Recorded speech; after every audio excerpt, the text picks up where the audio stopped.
you're new to yoga and you want to learn a beginner yoga flow, relax, stretch, strengthen, and learn a mindfulness breathing technique, this video is for you. Gentle yoga flow is perfect for beginners, helps improve flexibility, balance, and relaxation. We're going to move through each pose slowly.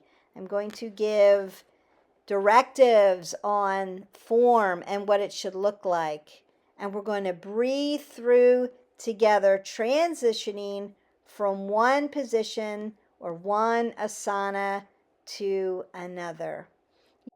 Welcome back to 360 Strong Women. Today we're going to do a beginner yoga class or a yoga sequence. We're going to start by sitting in our Sukhasana, our nice easy seated pose, and I'm going to teach you box breathing. That's going to help with your parasympathetic nervous system, what we call rest and digest system, and that brings our stress levels down. Box breathing is a great tool if you need to relax, if you need to calm down because you're feeling anxious, or having some anxiety or some depression, and it's a great way to help you focus. So if you're in a situation where things are chaotic through the day and you just need to get grounded and focused, box breathing is a great way to do it. It's a great tool. So I'm going to first teach you a box breathing technique and tool to use.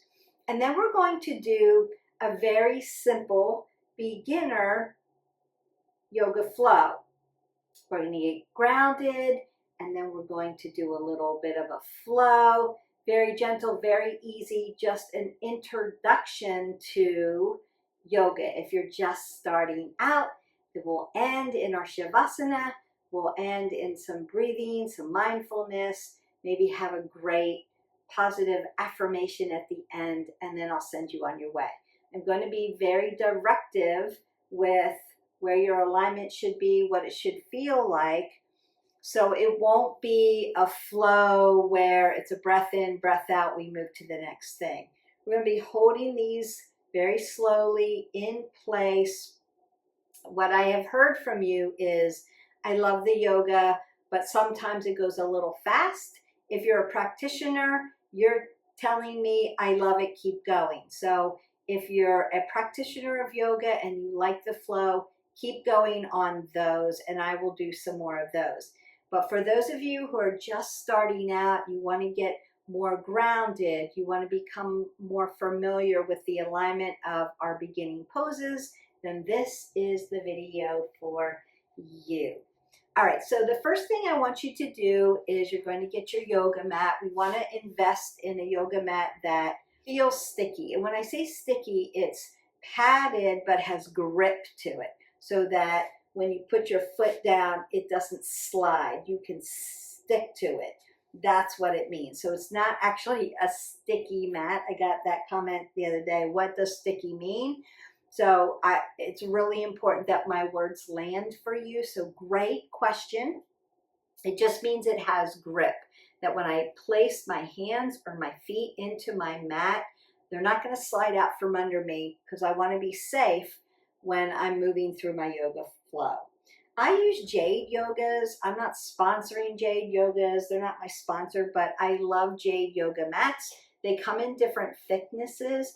I've had these mats for years and they're still holding up. Now I do roll them. I do take care of them. I keep them in a yoga bag. You've seen my cats lay on them all the time, so I have to get the fur off of them, but they haven't ripped them up, and they have claws. So these are very, very good mats. Pick the one that works for you the best. I do a lot of hot yoga. I get really hot and sweaty on my mat, and these have a really good grip. So first, invest in a really good yoga mat for you. Second, you may want to have some yoga tools with you. You may want to have a yoga block, and these are Gaiam blocks. You can get these on Amazon. You can find them at Target. You can find them anywhere. Now these are the soft foam blocks. They're very soft so that they can cushion joints if you need it, but it just brings earth up to you, helps you get into the position for your body rather than forcing your body into a position. Always have a yoga block as a tool. It's a really great way to help you with your yoga practice. You may want to use a yoga strap. We're not doing that today, but you may want to invest in a yoga strap if that's something that you want to learn. I can do another video on strap stretching. I have one in our playlist. Don't forget to like, subscribe, and share if you are new to our channel. Welcome. And then you may want a yoga blanket for your Shavasana, for hanging out in Shavasana, or you do restorative yoga. You may want to, as you cool down, your body temperature may cool down, and you may want the blanket. Or if we're sitting in meditation or doing box breathing, you may want to sit on your yoga blanket. Now, I don't have my yoga blanket out today, and we are going to do box breathing, but I have two of my J yoga mats out here, so I have a lot of cushion right up under my sits bone. If you don't, and you're sitting on a hard surface on a mat, you may want to put a blanket or a towel up underneath you just to give you a little extra cushion for the time that we spend in our box breathing. So we're going to go ahead and find yourself on the mat, and I want you to sit right on top of your sits bone. Pull the pit of the belly in and up, and then draw your spine nice and tall, long. Apple under the chin so your head is over your shoulders and your neck is in a neutral position. I'm going to roll my shoulders back and open this all up. So now I'm sitting up very nice and tall. I've got really good linear form. Lengthening through the spine, putting space in between the spine. Now I'm having to do a lot of work here. I'm going to squeeze everything to the center line of my body. And I'm sitting in what's called a Sukhasana, an easy seated pose. Now, if this is too much for you, again, you can put blocks up underneath your knees for support if you're not used to sitting this way. Or you may need to open your seated Sukhasana, your easy seated pose, a little bit more if too much flexion hurts your knees. So consider your comfort level. You could even be in a tighter locust. Just don't disrupt this ankle joint if that feels good to you. But if it's too much for around the hips, just make it nice and easy. The whole of the goal here is to be on top of the sits bones and drawing your body tall, so that you're long and lean and you're not rolled over and hunched down. You want to do work here. Now you could put your hands on your lap. Find a mudra, like take your middle finger to your thumb and just gently sit it in your lap. You could do it that way. You could put your hands over your heart if you want to do it that way. You could have hands to heart center. Find something that's comfortable for you. I'm just going to put my hands in my lap here. And then you're going to think about a box, right? Box breathing. So I want you to visualize a box right in front of you. Now for the first couple, I'm going to actually use my fingers to outline the box for you, and then we're going to just breathe together. So I'm going to keep my eyes open just to get you started with this box breathing, and then I'm going to talk you through it, breathe through it, and close my eyes. You can close your eyes and just listen to my voice, visualizing that box. What we want to do is learn how to breathe in and out through our nose. Box breathing is a practice, and so we want to, just like we work any other muscle, we want to work our pulmonary system. We're going to actually be strengthening our lobes, our lungs. We want to be opening and closing those lungs in a very strong way. So a big inhale and a big exhale. And we're going to do that by taking oxygen in through our nose and then pushing the oxygen out through our nose. If you're not used to this, you want to make the count very short and work up to it. I'm at about a 10 to 15 count because I practice my box breathing. It really helps me. For those of you who have never done it, we're going to start at a 2 count. So it's going to look like this. Find your position, nice and tall. And then you're going to inhale through your nose for a 2 count. Inhale, 1, 2. Hold your breath for a 2 count. 1, 2. Exhale through your nose for a 2 count. 1, 2. Hold your breath for a 2 count. 1, 2. And then we begin again. Now, if 2 is too short for you, we'll work up to it. So let's go 2, 3, and 4 today. If 2 count is plenty for you, you're just going to continue to do the 2 count until you can work up to it. So I'm going to roll my shoulders back. I'm going to do the 2 count using my box for you. And then when we get to 3 and 4 count, I'm just going to talk you through it. Hi, Jax. You're going to come here and visit us while we do box breathing. Roll your shoulders back. Close your eyes if that's in your practice.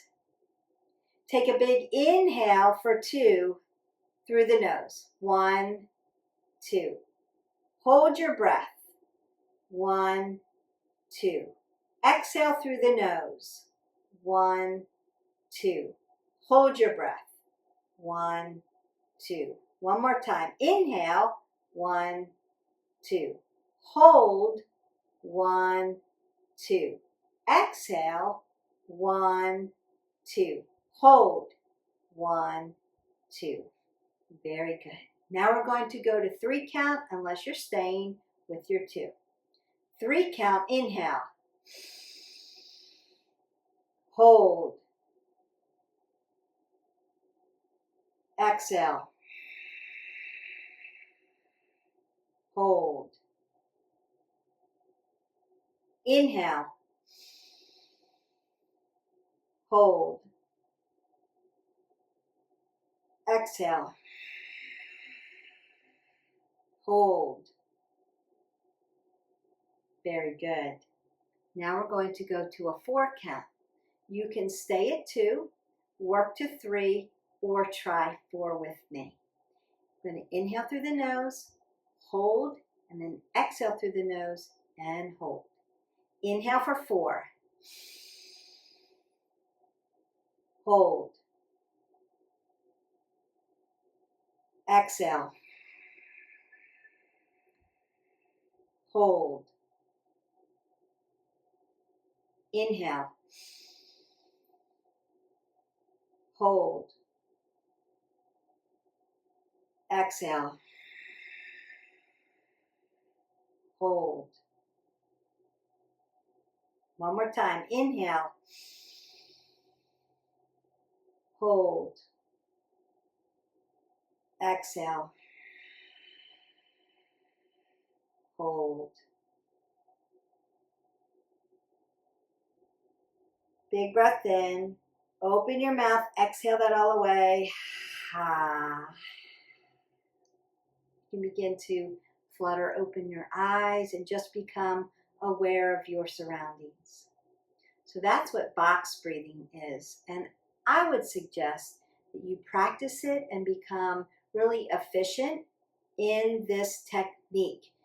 It's going to help you when you are anxious about something, when you have to really focus on something, maybe a meeting, a test, a report, a conversation that may be uncomfortable that you have to have with somebody.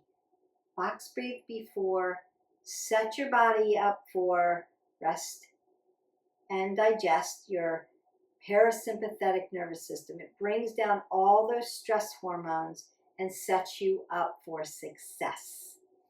Consider using that in the morning or when you're having those times or those moments where you're feeling chaotic and anxious and you need to calm down. Box breathing. I also use box breathing right before I go to bed. I lay down on my pillow. I begin the box breathing just to set my body up for it is time to go to sleep now. It is time to relax. It is time to get all the chaos out of my head and shut everything down so that you can get a really good night's sleep, power wash your brain, and set your body up for success for the next morning. Box breathing. All right, after we do the box breathing, I want you just to put your legs out into extension, and I'm just going to dorsiplantar flex at my feet because they've been in flexion. Maybe circle out the ankles. Just put a little oxygen in there before we begin our practice. Take that big breath up. Open your mouth, exhale it away. So now we're going to begin to get grounded into our practice. And we're going to start in Balasana, child's pose. I'm going to do this from the side. I'm going to break it down for you. Keeping your knees wide on the mat bothers your hips. Then you're going to do what we call embryo pose. So if you're just starting out, you can put your legs together, untuck your toes, and then you're going to bring your shoulders back here, palms down, hip hinge over. Now you could use a block here if you need it. Forearm, shoulder, you're here. And you're just going to begin to pull everything in and up, nice, long, and lean, and breathe in and out through your nose. That's embryo pose. So you could start there. Want to try child's pose, I'm going to take my big toes to touch in the back. Take my knees wide to either side of my mat. So I'm externally rotated at the hip.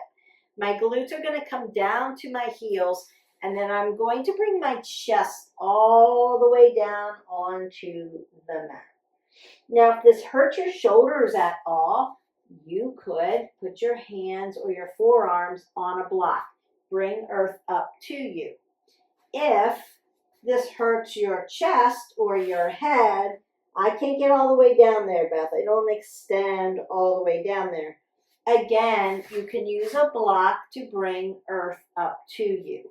And that's going to give you some support. I'm going to spread my fingers open, put my pinky on the outside of my mat, spread my fingers open, and push my fingers into my mat. Lengthen out and then slide down.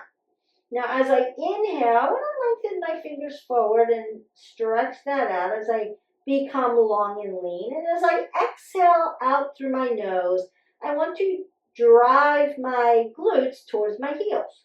So as I inhale, I'm going to lengthen forward. And as I exhale, I want to drive my glutes towards my heels.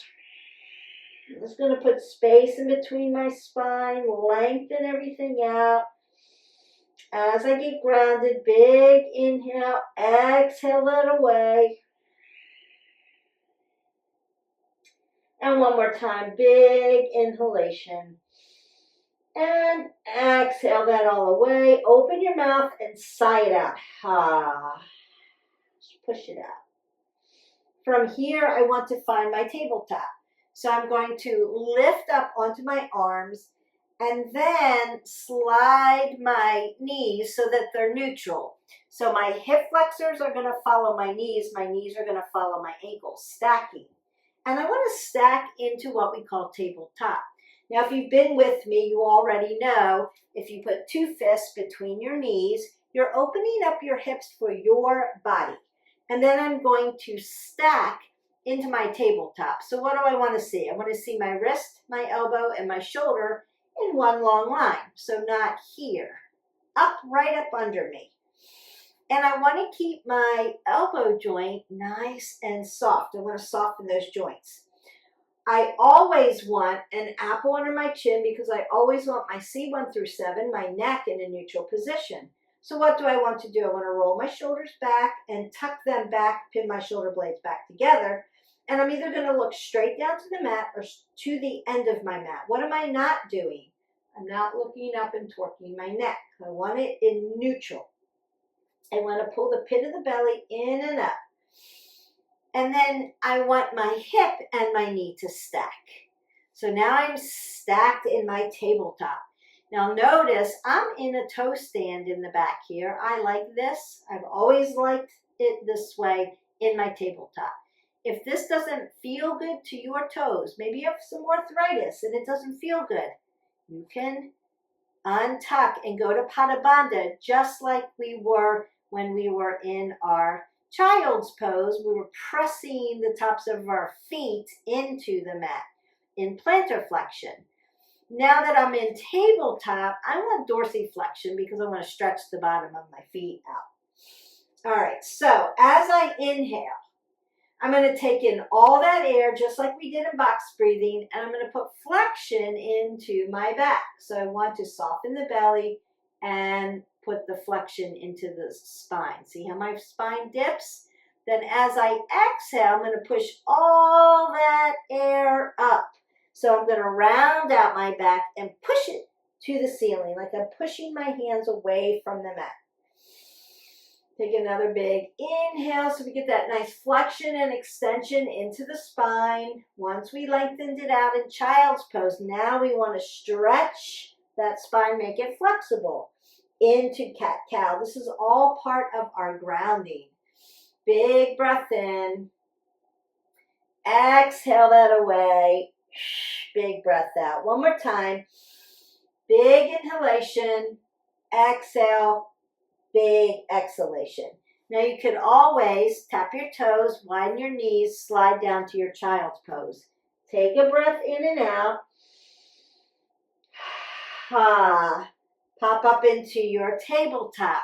So I want you to practice getting from child's pose to tabletop. So you can do a nice cat-cow here and feel like comfortable. And you can do a whole couple routines of child's pose to cat-cow.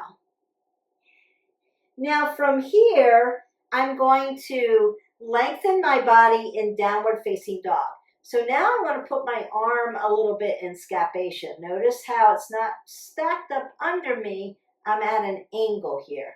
My hands are Hasta Bandha, hand lock into the mat, like I'm growing roots down into the mat. So I'm not putting all the pressure on my wrist flexors and extensors. I'm strengthening my hands and using my hands here like roots. Then I'm going to tuck my toes and lift my glutes up to the ceiling. Stretching out the shoulders, stretching out the back. What am I not doing? Torquing my neck. Now you could look straight down. If you have an inversion, you could look in between your feet. But if you have an inversion problem, I'll give you something else to do, right? And I'm just going to pedal out my dog. So softness, right? I've got softness in the knees. I'm rocking up and down on my feet, stretching them out. Notice that there's space between my heel and my mat. My toes are spread open. My pinky toe, my big toe are grounded into the mat on the balls of the foot. But I'm not flat-footed. If I'm flat-footed, I'm too far up. Lengthen your body out so you've got space there. That's where you get the length. That's where you get the stretch. Now what I want to do in my downward facing dog after I've pedaled out my dog is I'm going to bend my knees, look to the front of my mat, and then walk my feet right up under my hips. I have 2 fists between my feet, just like when I made my tabletop, 2 fists between my knees. So I'm still hip width for my body. You can bend your knees as much as you need here and lay your chest right on your quadriceps. Now you have found your ragdoll. Uttanasana, your rag doll. I can grab opposite hands to my elbows and twist that outside to side, or I can put my hands down here and hang out. I can put my hands or arms on a block if I need to. If you feel like you need to squeeze in between so that you have a little bit of length, but you know that your legs are getting locked in, they're not wobbly, put a block between your quads and squeeze. And that's going to help you know that you're squeezing your muscles appropriately. So all ways to practice are Uttanasana, our low back stretch, or what we call ragdoll. And as you get more flexible in this, you'll begin to straighten your knees out a little bit more. We don't want to lock them out. We want to keep them soft, but you won't have to be so bent. Then I'm going to halfway lift to a flat back. Exhale, fold forward, and then we're going to rise all the way up to our Tadasana. I'm going to drive my feet into the ground, pull the pit of the belly in and up, drive my legs as I drive my body all the way up, sweep my arms up over and bring them to heart center. Take a breath in and exhale that away. Now I'm at mountain pose. I want to do extended mountain pose. Tadasana. I'm going to raise my arms up over my head here. Not hyperextend them behind me. Just keep them straight up in the air. Bring your hands to heart center. So all of these are mountain pose. Mountain pose means I'm just standing straight up. So when we get into yoga practice, you can bring your big toes to touch so you have a little V in the back. You're on a line. If you need more for balance, stay in hip width. Right? Two fist, two fist. I'm hip width for my body. Lengthen up. Mountain pose. Tadasana, extended mountain pose. You're there. So it's just practice. The work here is coming from ragdoll or a forward fold and driving the legs so that you don't hurt your low back. Pull the pit of the belly in and up. That's going to keep you here in Tadasana. Hands to heart center. Tadasana, inhale. Exhale, fold forward. Inhale, halfway lift. Now, I'm going to place my hands down, walk my legs back. Now you can stay in a high plank if you're used to that, or come all the way down onto your belly. This is part of the vinyasa.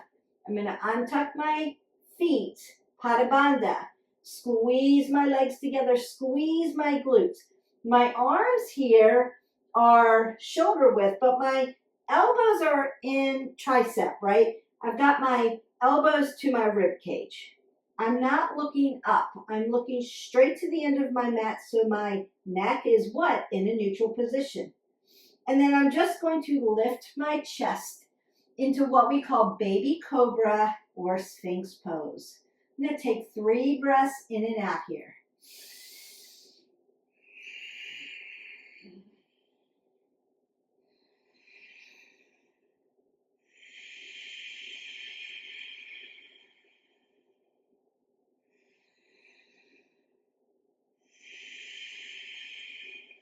Then I'm going to bring my arms out to shoulder width, tuck my toes, lift my body up, and push into my downward facing dog. Take a breath.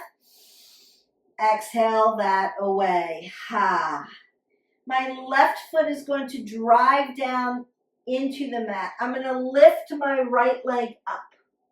Bring my right leg through to the right side of my mat. My knee is going to stack over my ankle. My head is above my heart and I'm looking straight down to the mat.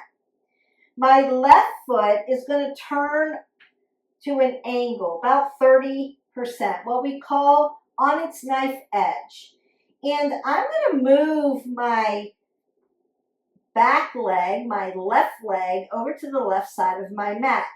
Then I'm going to drive them into the ground, squeeze my legs towards the center line of the body so they don't externally rotate. And then I'm going to lift my body up into Warrior One. We need to move this leg just a little bit over here so that your hips drive here and aren't like this, right? I'll get there when I get to Warrior Two. But Warrior One, hips drive this way. If your leg's over here, it's hard. Most people put their knee over their toe here. This is going to hurt your knee. We want to extend the body back because we want to stretch the body. We want to be on its knife edge without hurting the ankle joint. And our hips need to be driving this way into Warrior One. Now, if extension of your arms here is too much, you can be here, Warrior One. This knee needs to drive deep and stack. As I exhale into Warrior Two, all I'm going to do is turn towards you. Now my foot's in the same place. You could drive it back a little bit if you wanted. I need my hips here, but I want my body to be over the center line. So when I'm in my Warrior Two, I'm not here or here. I see this all the time. You're getting excited to do reverse warrior. Warrior Two, head, sits bone, one long line, like I put a pole right through you. Roll your shoulders down and relax them. We're not up here. Relax. Squeeze. So I'm squeezing my quads to the center line of my leg on both sides. They're not going anywhere. You can come and try and push them over. You're not going to be able to. My knee's still stacked. And then I'm just going to look over my middle finger. Pull the pit of your belly in and up towards your sits bones and take your pelvic floor and drive it to your belly button. I don't want anything hanging out there. Breath in, breath out.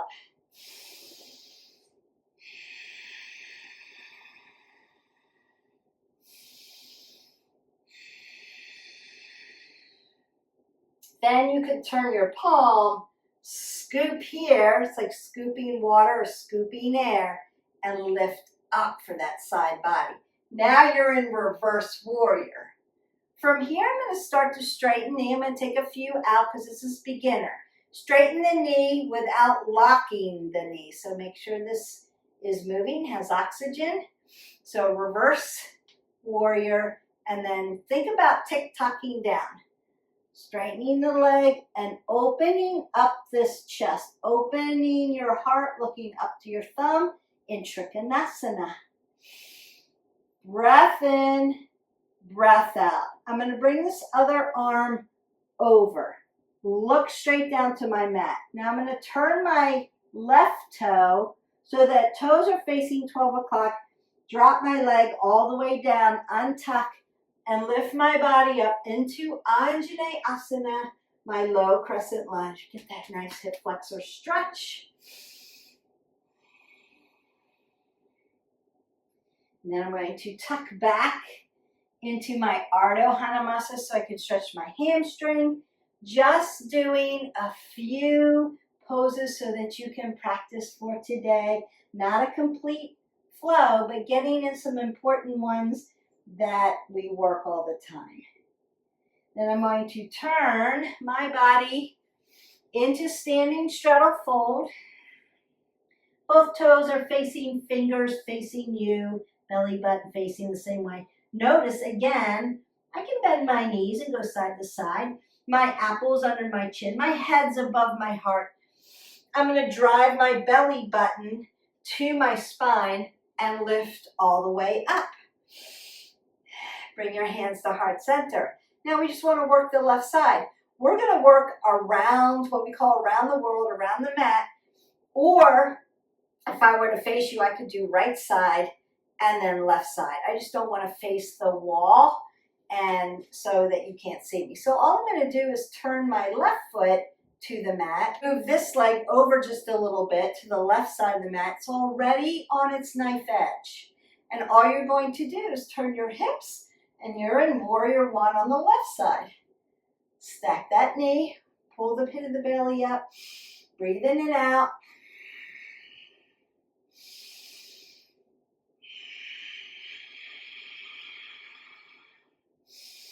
And then open up to that warrior two. Remember that warrior two, rolling the shoulders back, stacking but not leaning.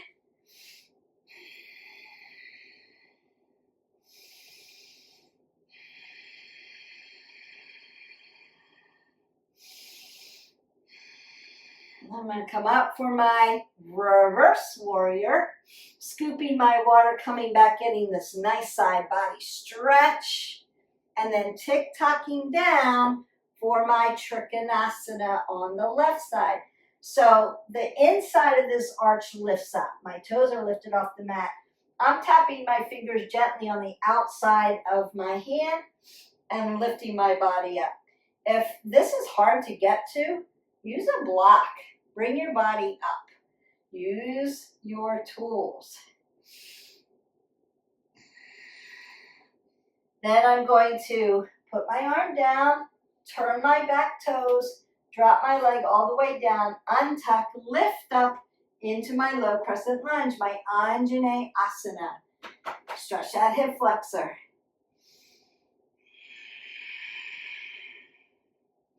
Find your Adho Uttanasana, your half monkey pose or half split, stretching out your hamstring. So we're lengthening, strengthening, and stretching with all of these poses. I'm going to come back to my Virabhadrasana, my standing straddle fold.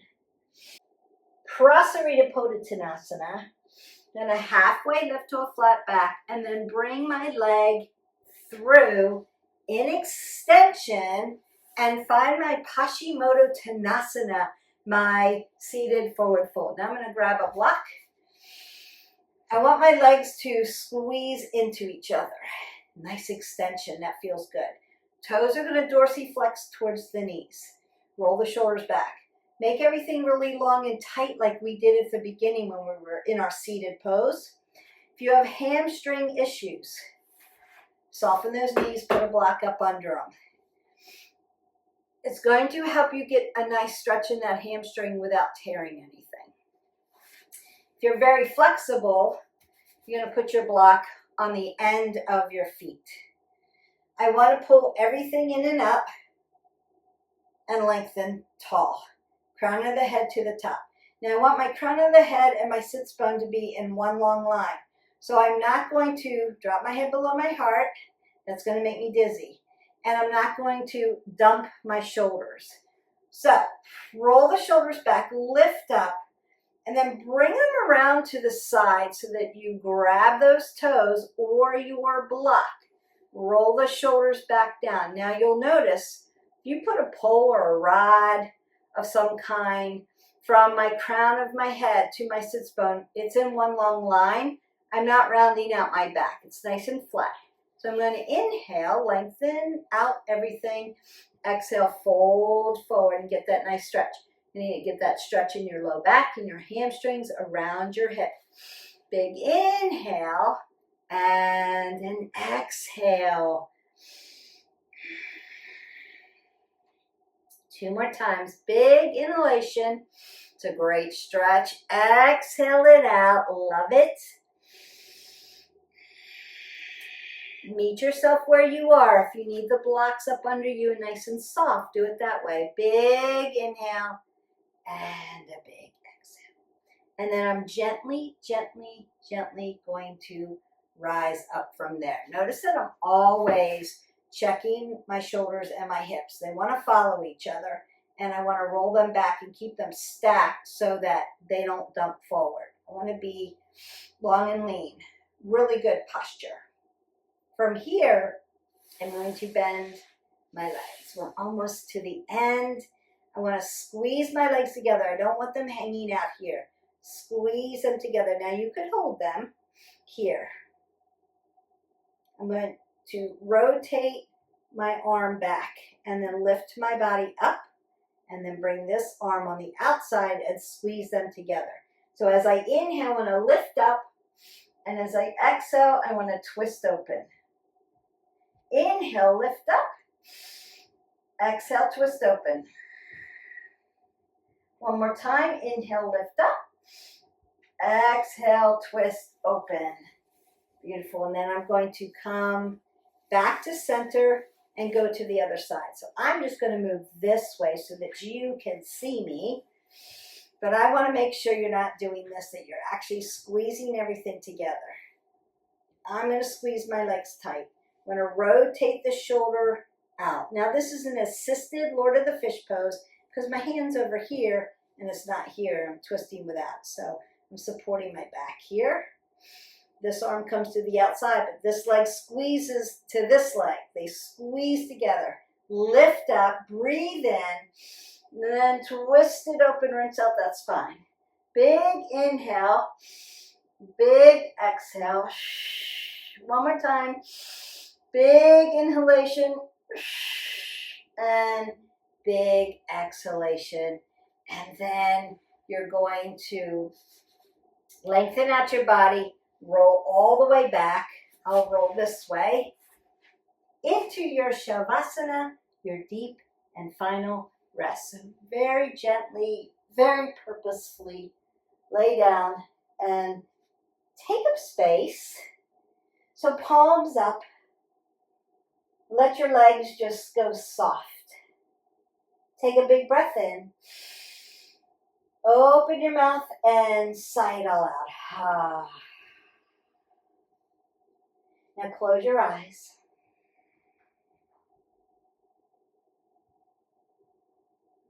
And just come back to your normal breath. Gentle inhalation and exhalation.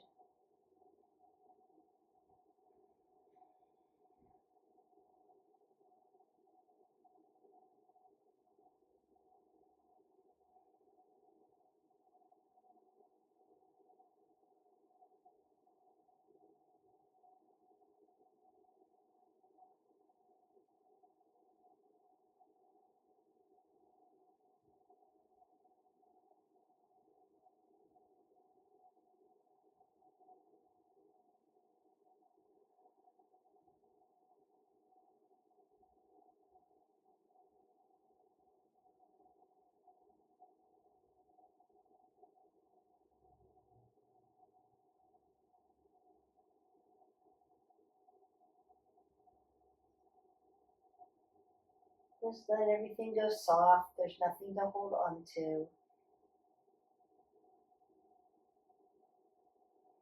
Nothing to do here but relax and breathe.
And begin to wiggle your fingers and your toes gently.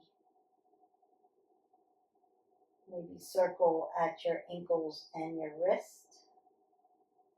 Some gentle movements back into your body. Perhaps take your head gently side to side. Be super gentle with your neck. Just gentle. I'm going to bring my legs back together. Squeeze them tight. Plant or flex your toes, so pointing them. Bring your arms up over your head and take a big breath in. As you inhale, lengthen your body at both ends. And then as you exhale that all away, you're going to squeeze up into a little ball. Exhale that oxygen out. That should feel good in the back. Again, extension. And then I'm going to roll onto my side into a fetal position. So you can use a block up under your head. I just use my hands just to make sure that my neck, again, is in a neutral position. Close your eyes and hang out in this position. This is your position of renewal. If you're on your right side, it's great for your heart, oxygen. If you're on your left side, perfect for your digestion.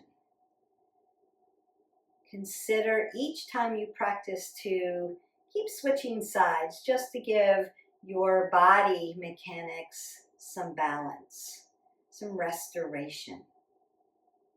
Also consider to stay in your Savasana for as long as you need.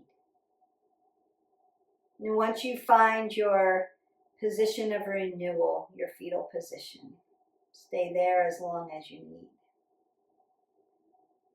Breathing in and out with your eyes closed. I want you to first thank yourself for showing up to learn some yoga, some beginner asanas, those positions. Child's pose, cat-cow, downward facing dog, ragdoll, mountain pose, Sphinx pose, warrior one, warrior two, reverse warrior, Trikonasana, Paschimottanasana, Anjaneyasana, Adho, Paschimottanasana,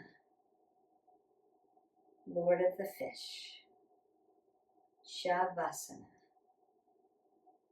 So many things that are good for your body, for strength and for length and for flexibility. Also that box breathing, a tool that you can take anywhere with you to calm yourself down, to help you sleep better and to restore your body. Thank yourself for learning these things. And before we bow out of this practice and finish it, I want you to think of one affirmative, positive affirmation for yourself for today. A moment of gratitude, a feeling of success because you tried,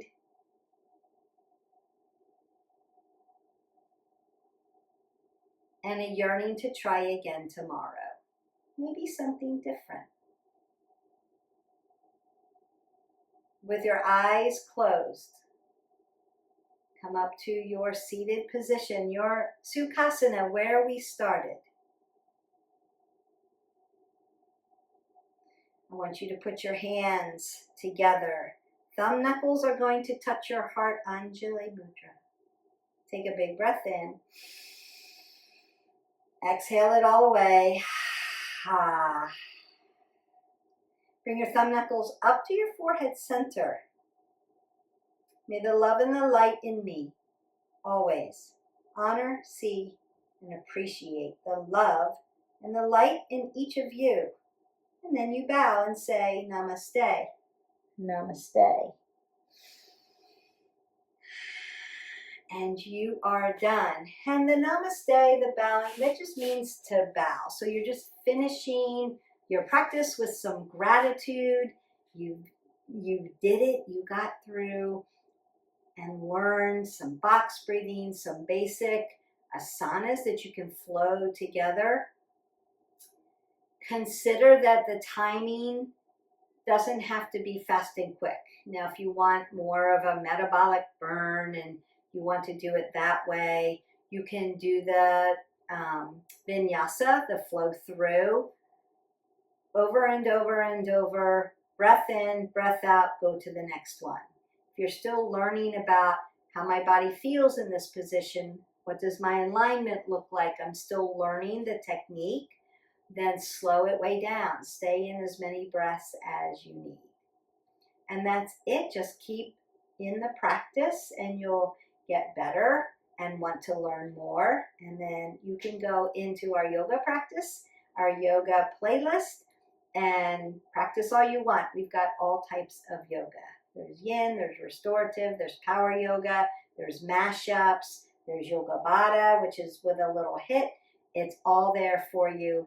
And there's tutorials. So if you want to learn all the warriors and the tutorials, or you want to learn planks and push-ups, you can do that. And my suggestion is, I only kept you in Sphinx pose today, but you have to lift your body up out of it. Like chaturanga is high to low plank. You need to be able to lift your body up and put it down in a very good form. So if that is not you at this point, it will be the more you practice. So stay with it.